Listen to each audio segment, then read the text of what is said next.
So thanks for coming. Aaliyah, hey, thanks for coming too. Hey, so finally coming. You got around to it. All right, cheers, bye. Here's the thing, whatever decision you make, I promise you one thing. I'm not gonna take it personal or hold it against you. And no matter what, we'll be happy with the outcome. But I want you to marry me.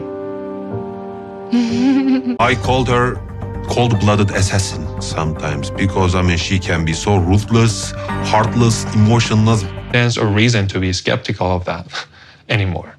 I like your optimism, and I also understand your fear of facing the reality and truth. I don't know about you guys, but to me, a big relationship no-no is intentionally humiliating your partner. But there is something extra diabolical about doing it on your wedding day. We have a lot to unpack. Let's get into it.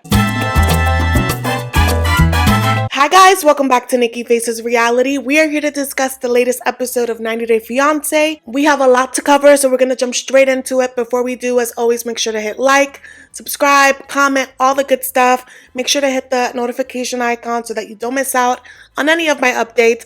And we're going to start off, you guys, with Aaliyah and Shawn again. Truly, they were the dud of this season, and it has picked up. So as you guys recall, last episode, Aaliyah was 2 hours late almost to her wedding.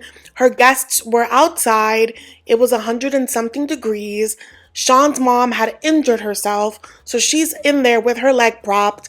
They haven't gotten any food, any drinks. People are irritable. Shawn walks off the venue, and coincidentally, there is Aaliyah at the top of the stairs.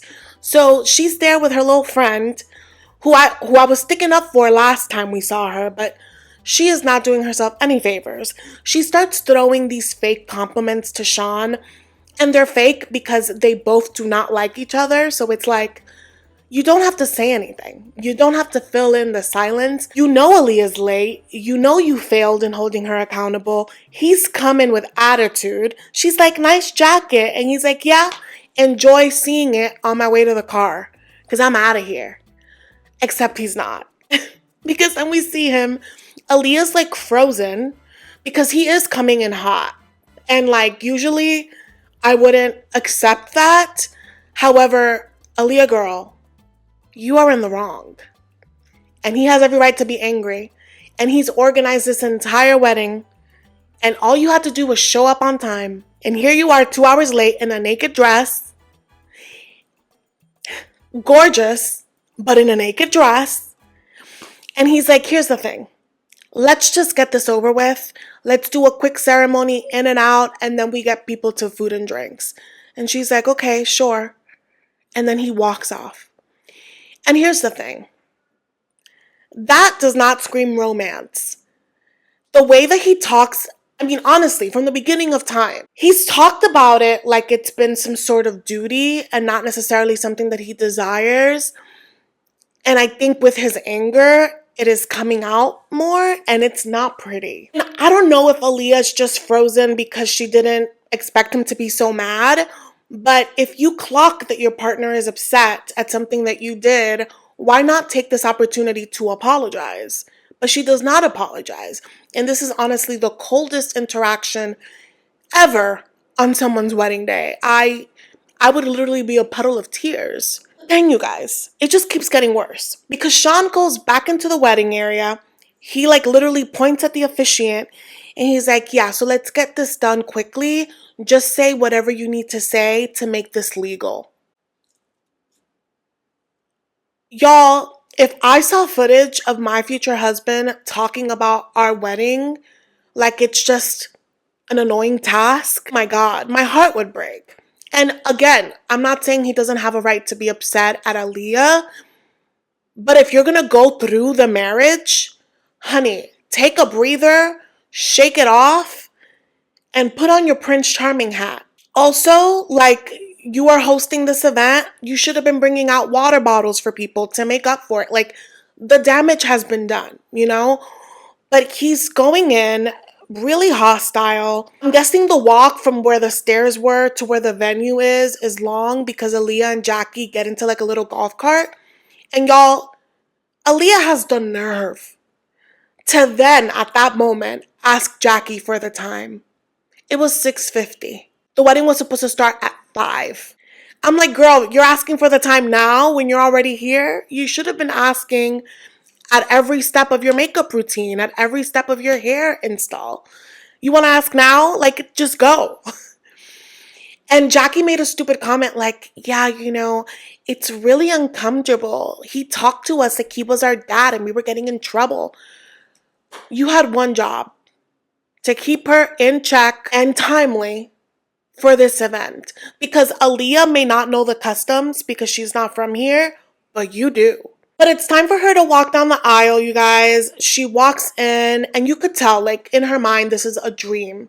Except it's not, okay? Because this man is at the altar literally disassociating. He refers to it as him being in a trance because he's so upset and he just can't shake it off in that moment. And like, I can empathize with that. I think that that is one of my toxic traits.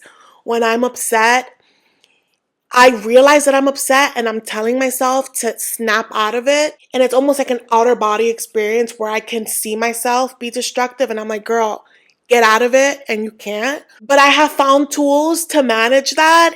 And I feel like if it were my wedding, I would be in that toolbox because you don't want to make it miserable for everyone, and you don't want a bad moment to become a bad day. But if you didn't watch this, you guys, Aaliyah's walking down the aisle in her naked dress in front of all these older people. Can you imagine? Okay? And she's like smiling. Shawn is looking up because he glances at her and then he looks up. And in his confessional thing, he's like, yeah, we worked on this dress. I was part of the, design process, but I can't even be excited about it because I just can't switch off my feelings. This is literally a nightmare. And then, my friends, they proceed to have the shortest ceremony I have ever seen. They exchange rings, they say I do, and that is it. There's no vows, there's no nothing. Then they walk off the aisle quietly. So quiet that the producer's trying to fill the space, being like, how are you guys feeling? And it's quiet. And Aaliyah's like, great. Something along those lines. And Shawn says nothing. But then, you guys, they go to the reception area, okay? And Aaliyah is standing like this. Shawn is standing the other way. And it is silence. They're not talking to each other. They're not even looking at each other. And no one else is around. So this would be a good moment to be like, babe, like that was effed up. Like I was waiting for you.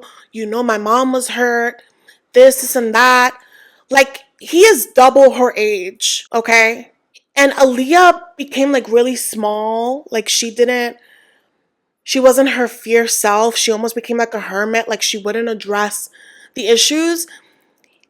And I wanted to be empathetic of the fact that like she probably didn't think that she did anything wrong. But even if you don't think you did anything wrong and you see the person that you love deeply affected by your actions, you need to ask questions. You need to apologize. There needs to be something. And the fact that she's 20 something, right? And he's, I don't know how old, and their communication skills are equally trash. I was like, and y'all got married today? And again, you can tell that Aaliyah has no idea what's going on. Both Shawn and Jackie failed her because she's like, yeah, the ceremony was really abrupt. Like it was really quick. I'm a little disappointed. Girl, I don't know what to tell you. I don't know what to tell you. My sentiments about this is I would be furious. I too would be furious, fuming if my partner was 2 hours late to our wedding. But like on a day like your wedding, on a day like your birthday, on a monumental day, you have to just nip it in the bud. You have to discuss it, get it out, let bygones be bygones, and try to like savor the rest of the day because that's not a day that you can get back. You know what I mean? So like, it's not that I don't want Aaliyah to be held accountable. Like Shawn should talk to her and be like, that was not okay. I love you and I want to take in this moment with you, but we are going to seriously need to work on your time management and we need to unpack your lack of consideration and whatever it is that he wants to tell her, he can address it, right? But instead, I feel like he's punishing her with silence and he's punishing her with sly remarks and he's punishing her with like the the gazes that he's throwing her way, the glances that he's throwing her way. And she could sense it. She's like a hermit and that she's not addressing it. She's not asking him questions like, hey, what's going on? There's none of that. Okay. And so it's time for everyone to eat. You know, I feel like the people that were there were still trying to be chipper, more chipper than Shawn. But still, I imagine that that room was tense. I'm sure that there were things that we didn't see. Aaliyah turns to Jackie and she's like, hey, remember that hour-long performance that was on the agenda for me to do? Yeah, I think I'm gonna skip that. I think another reason why I feel bad about her not really getting the grasp of what is happening and also like him going through the motions of this day without tenderness, without like extra understanding, without extra like love and stuff, is that he may have been married before, but this is Aaliyah's first time doing this. And that's what I mean. And like, this is a day you're not going to get back. But again, I can already hear you guys in the comments, you know, Aaliyah's being self-centered. And I don't disagree.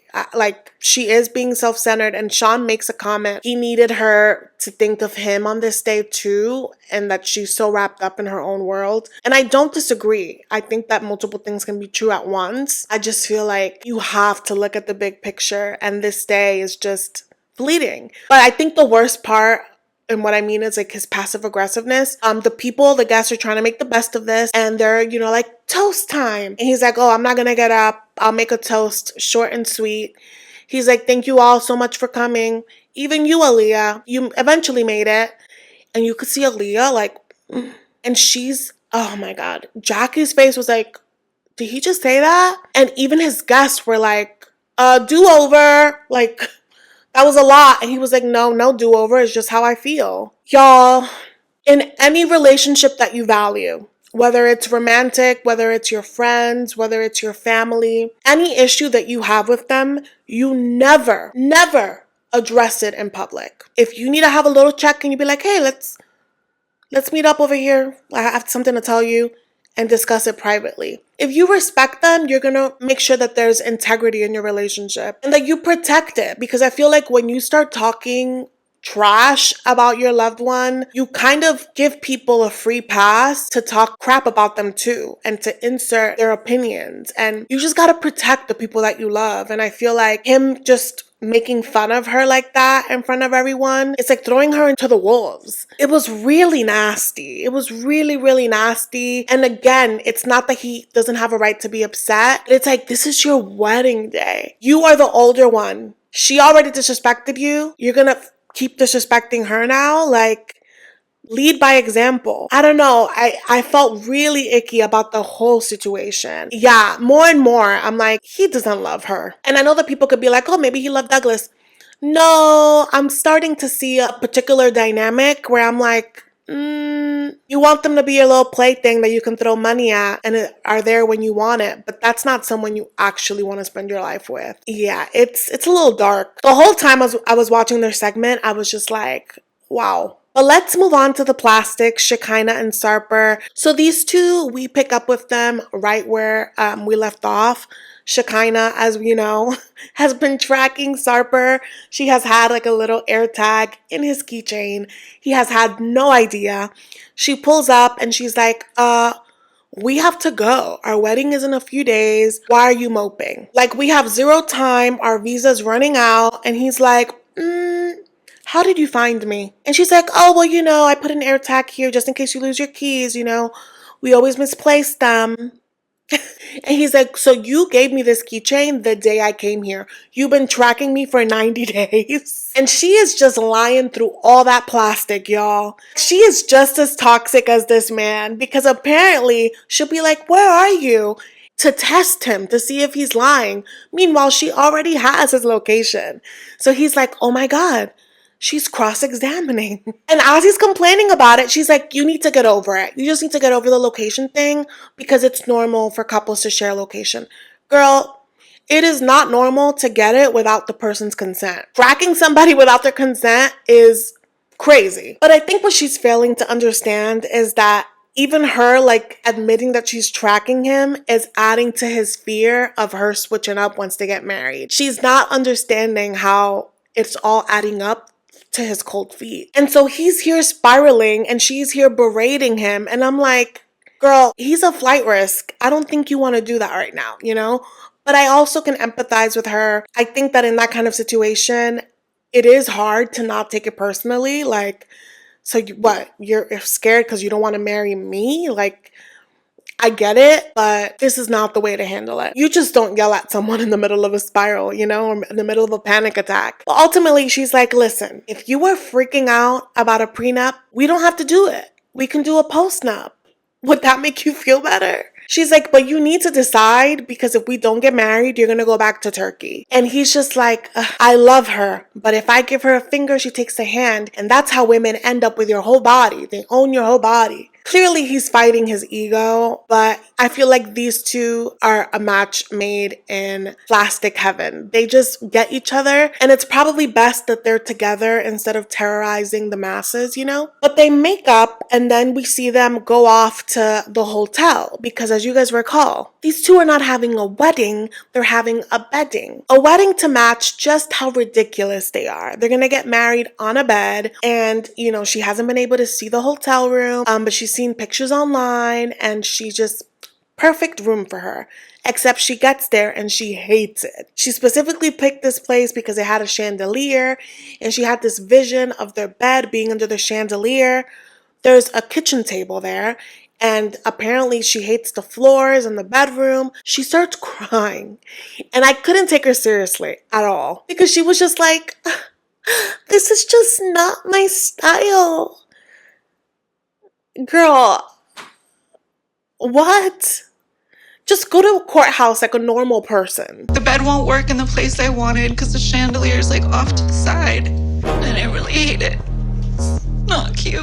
And I think the funniest person in this scene was Sarper, because Sarper's looking at her like, this chick didn't even cry when I told her I maybe wasn't going to marry her. But she's crying over a hotel room? But I think the problem is solved because her wedding planner comes in. She comes in with the hotel crew. They start moving furniture around. And she just starts painting the picture like, we'll have your cake here. We'll have some candles here.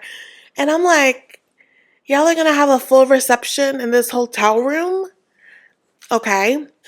So that's solved, I guess, for now. And I'm guessing this is the day before their wedding. So we see them do their beauty routine before bed. Shekinah, there is nothing that anyone can do to prevent aging. I think there's something really beautiful about aging gracefully. I'm not saying don't take care of yourself. I'm not saying don't do your skincare. But I feel like this girl pushes the bar. There isn't a device she doesn't own. There isn't a surgery she hasn't done. And I am pro doing what makes you feel happy. But I feel like, where's the finish line? Did you guys see the recent face thing that she did to herself? It was terrifying. And so many things can go wrong with those cosmetic procedures. So I'm just like, when are you going to be happy with yourself? But again, Sarper loves partaking in these things with her, even though he complains, and they look like two LED zombies that night. And that's it for them this episode. Let's move on to Greg and Joan. So it is the wedding day. Greg messed up the wedding invite, but I just feel like there's only so much complaining you can do. You got to jump to action. It is 2:30 p.m. Lucille is calling people up, but in true Italian mama fashion, she started being on that phone a little too long, and Greg is like, Ma, you're going to have this kind of conversation with everybody? Like, time is ticking. We gotta call people up. And I agree, Greg. She needs to chop it up. But I don't see you calling people. This was your mistake. We see Joan. She's getting dolled up. I love her hairstyle. She's trying not to freak out. And she's on her way to meet up with Greg's friend. She says that Greg's friend has been a great support to her. She's the girl that threw her the bachelorette party. She's helping Joan get ready, and Joan has chosen her to be her bridesmaid. But you could tell she has a big heart, and she really has become Joan's family, and I'm really happy that Joan has that, because again, none of her family members are able to make it to the wedding, so it's really sweet. Joan had me cracking up because when that girl was like, how are you feeling? Joan was like, I look great, but I'm freaking out. But we see them get her ready with the dress, and I will say, the wedding dress is growing on me. Initially, I did not like it. I thought that it went up too high, but it looks gorgeous with the whole works and that veil with the pearl finishes. Oh my God. I love weddings. But Joan is just like, ugh, like, I can't believe this day has arrived. We had to wait 2 years for the visa process. And she's just ready, you know? She gets picked up in this really cool vintage car. Greg goes to the venue. It is the most Long Island looking venue. It is gorgeous, but it's a very specific Italian Long Island look. I love it. The cake looks gorgeous. They had like cute portraits of them as a couple throughout the years, and it was lovely. But Greg was freaking out because he's like, I need people to get here stat. I really need people to not walk in as Joan is walking in. Luckily for him, I think Lucille's bat signal worked because everyone started coming in. Greg was practically floating. He was so happy. He was hugging people. And then it was time. And when he saw Joan walk down the aisle, he started crying. And I'm like, yes. That is what every bride wants to see. And honestly, just the entire vibe of the wedding was gorgeous. You can feel the love of his family. You gotta love the Italians. It was so sweet. And then when it came to the vows, he told Joan that she made him believe in love at first sight, that she makes him better. Then it was Joan's turn, and she starts showering him with affirmations, which you could tell, like, I talk a lot of crap about Greg on this season, but you can tell that he also feels certain negative things about himself, and she does a good job at uplifting him, and he just becomes a puddle of tears, and she's a puddle of tears. I believe in their love. They exchange rings, they smooch, and they're husband and wife. I really love how much of a teddy bear Greg is. I really love the way that he outwardly, loudly loves Joan. It's so refreshing to see. He's not too cool to show affection, to show adoration. And I really wish them a beautiful future. I really pray that they get on her paperwork because I feel like Joan was a baddie, a boss in Uganda. And I feel like the sooner she's empowered, the sooner she's making her own money, I feel like she's going to elevate their lives. So if he's a smart man, he's gonna get to that. We see the reception. He does a little dance that I'm glad they cut off because I really didn't need to see that. It was getting a little raunchy. Lucille caught the bouquet. Lucille is not single, so she's bold for that. But yeah, overall, it was a beautiful wedding and I wish them the best. Let's move on to Mahdi&Stevi. So it picks up where we left off with Mahdi being like, girl, are you gay? Yes or no? And Stevie's like, I'm tired. And Maddie's like, this is going to be the last time that I ask you, but we don't have much time to keep stewing on this. I've asked you every day, and every day you haven't answered me. It's the day before our wedding. Are you gay? And this girl fixes her mouth to be like, oh, I didn't realize it was that important to you. Stevie's playing in our faces. And I love that the producers did a playback of all of the times that she would deflect, the way that she would get defensive, the way that she would shut him down. So Oh you my never gosh, answered I'm not me. talking about this. So the answer is no? Yeah, no. Does that make you feel better? I don't get it. So I just call BS because there's no way you didn't know that this was of importance, you know? And she's like, I'm so sorry that I was stubborn. I guess I've made you worry longer than you should have. With a smile on her face, she says this. The answer is no. I just allowed you to worry about it for a lot longer than you should have. Stevie is not someone that I would want to marry, and it has nothing to do with her sexuality at all. I've always said her sexuality is her business. She doesn't have to tell us. She needs to tell Maddie because that's the person that she's committing to. It's her attitude about it. And even now, as she's apologizing, I don't trust that she wouldn't do something like that again because you knew you were holding things back from him when you were doing it. She doesn't really take full accountability. And she's like, I just want to make sure that you're not going to leave me. Girl, you're pushing him away more by withholding information. She ultimately is like, no, I'm not bisexual. And I think that was a cop-out because she's not bisexual. I think she has said allegedly on socials that she's pansexual. I think I saw somewhere that she allegedly that she's like, I don't like to label myself, but if I had to, it would be this. Something like that. I think she did an interview. So I think that that was a cop out of being like, no, I'm not bisexual. And again, she doesn't owe us that information. She owes it to her future partner that she's committing to forever, you know? But he seems relieved with this answer. And she's like, yeah, I should have probably told you sooner. And so Maddie's like, but you've never liked girls at all, ever? And she's like, I don't like girls. I don't like men. I like you. Again, this is a roundabout way of answering the question. I almost rather her not say anything if you're going to lie. And I have a feeling it's going to come out in the reunion. I have a strong feeling. So they wake up the next morning and she's like, so you promise you're not going to leave me, right? And he's like, no. I mean, I did beg you every day, but I got my answers. I wouldn't marry someone like that. I just can't. I know myself. Because how long till you start resenting that quality in them? But Maddie is in an amazing mood. He feels relieved by her answer. He has peace with her answer. So he's like, okay, well, I'll leave you to it. I'm going to get ready with Saeed. And she's like, oh, you're going to see Saeed? So are you going to tell him that I'm not trying to control you and that I'm all about you?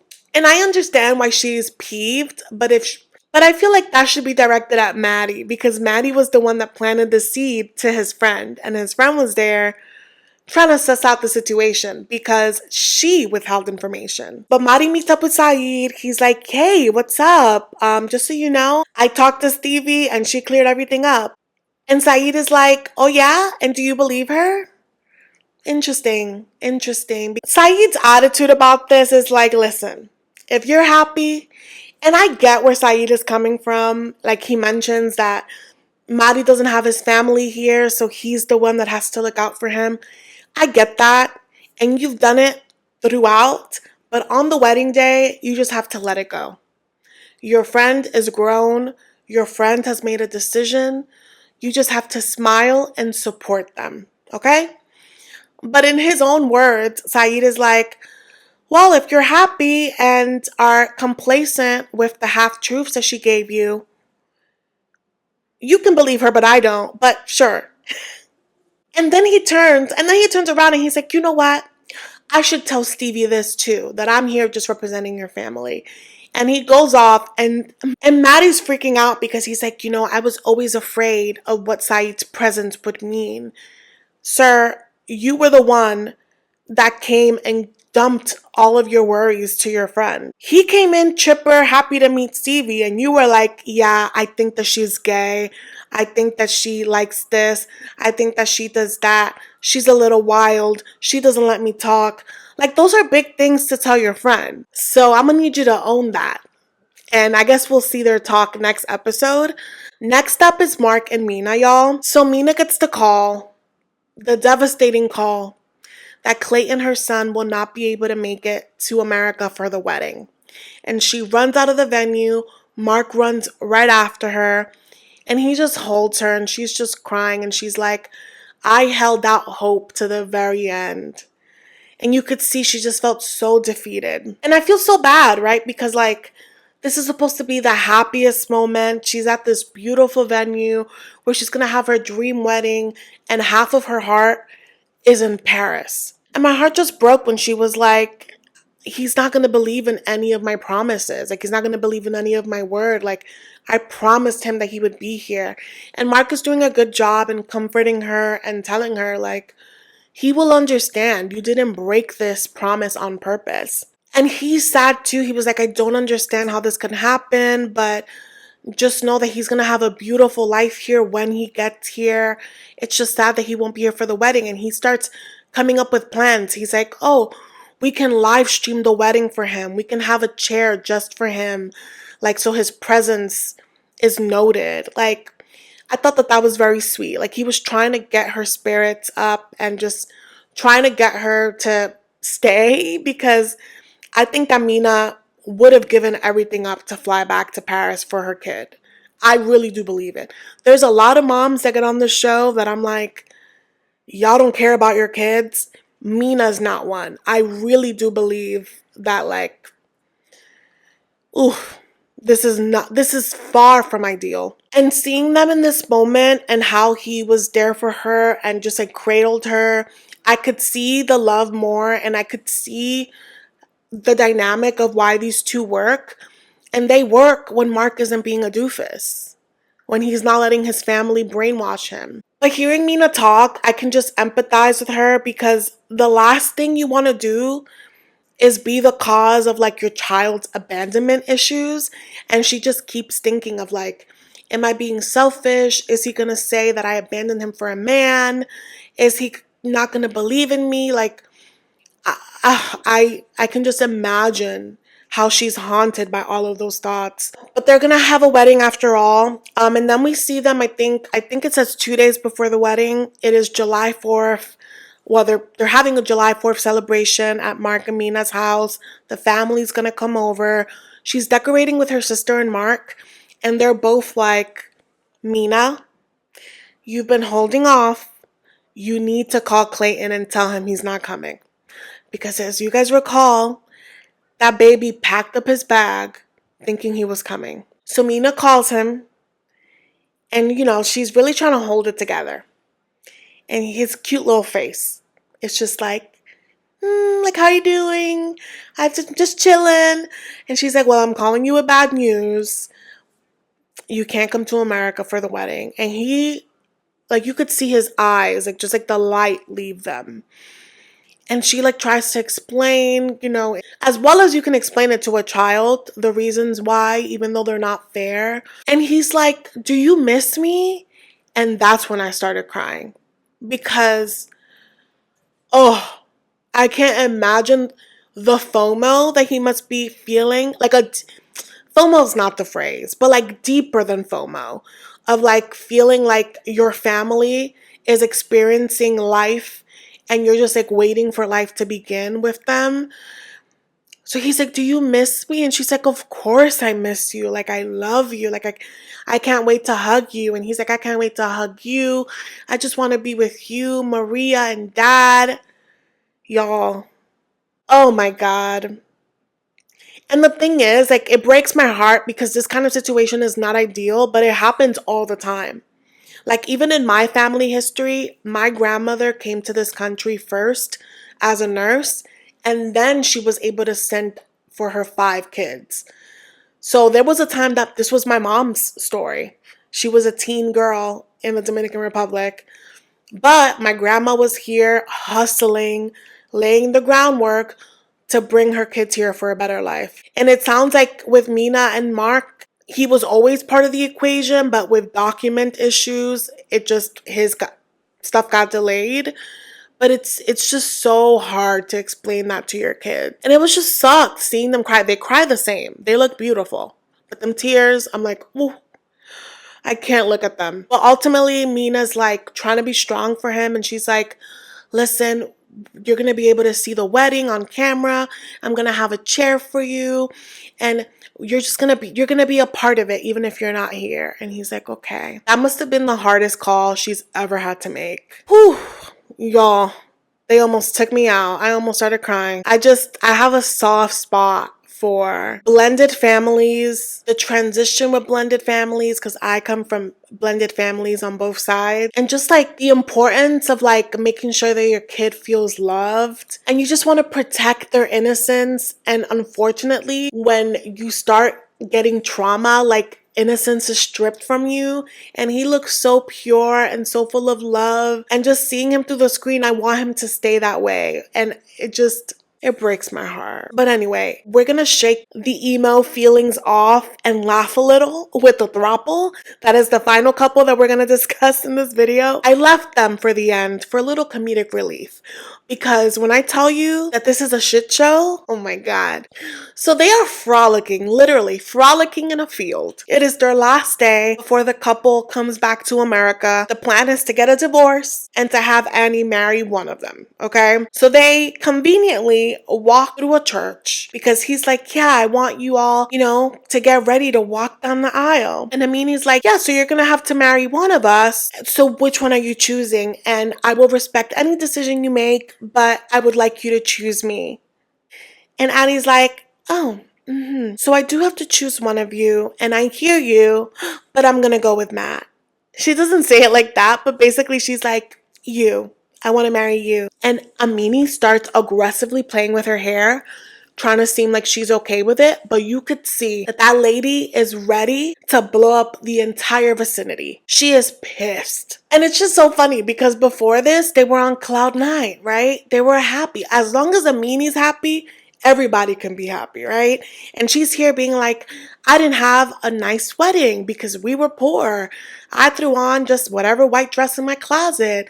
So I would love a wedding where I can, have my princess moment. And what I love is that whenever she has the upper hand, she makes it a point to point out to Matt, but it's equal. It's all about the three of us. There's no favorites. It's about the three of us. The minute Annie selected Matt as her person that she's going to marry, Amini started spiraling. Like, oh my God, I'm going to lose my spot in my marriage. Is it that she doesn't like me? Am I not enough? All of a sudden, when she doesn't get chosen, the throuple isn't equal. How convenient. You could tell that from the moment that Annie selected Matt, Amini's monster was ready to come out. Okay? And so as she's aggressively playing with her hair, she's like, so why Matt? And Annie gives a lame answer of like, oh, well, he's the man and he's going to be the protector of our marriage. And Amini's not satisfied.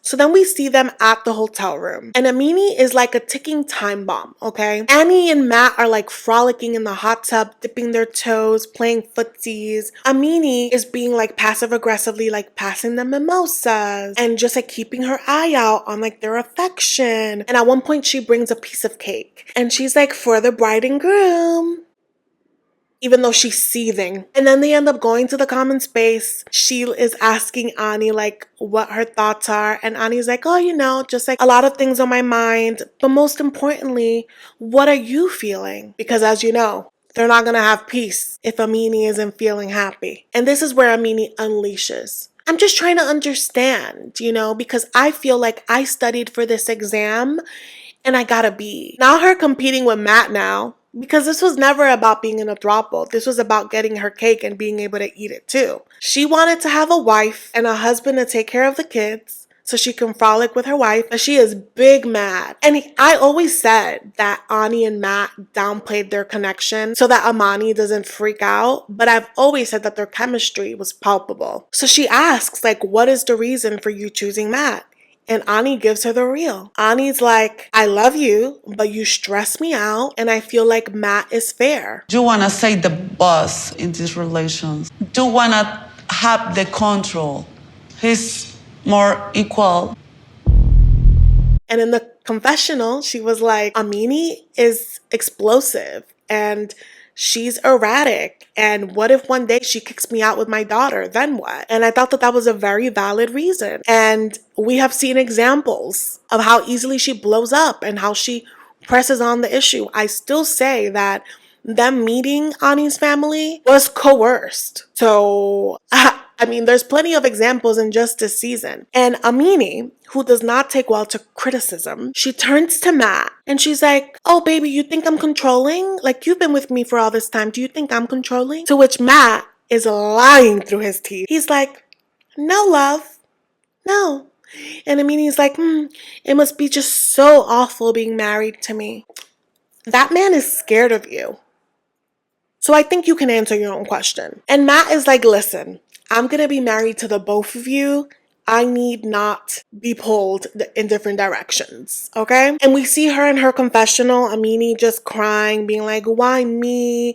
Am I not good enough? And I'm going to tell you that this is over before it begun. Because I can already foresee what's going to happen. Amini is not going to lose Matt to Annie. Clearly, she can't control Annie, but she can still control Matt. She still has her fangs dug in there. So what I think is going to happen is that she's going to be explosive and completely just shut out Annie so that she can keep her marriage with Matt. That's my prediction. There could only be one queen of the castle. And the fact that Annie and Matt have this connection and she feels left out because she's not being freaking worshipped, yeah.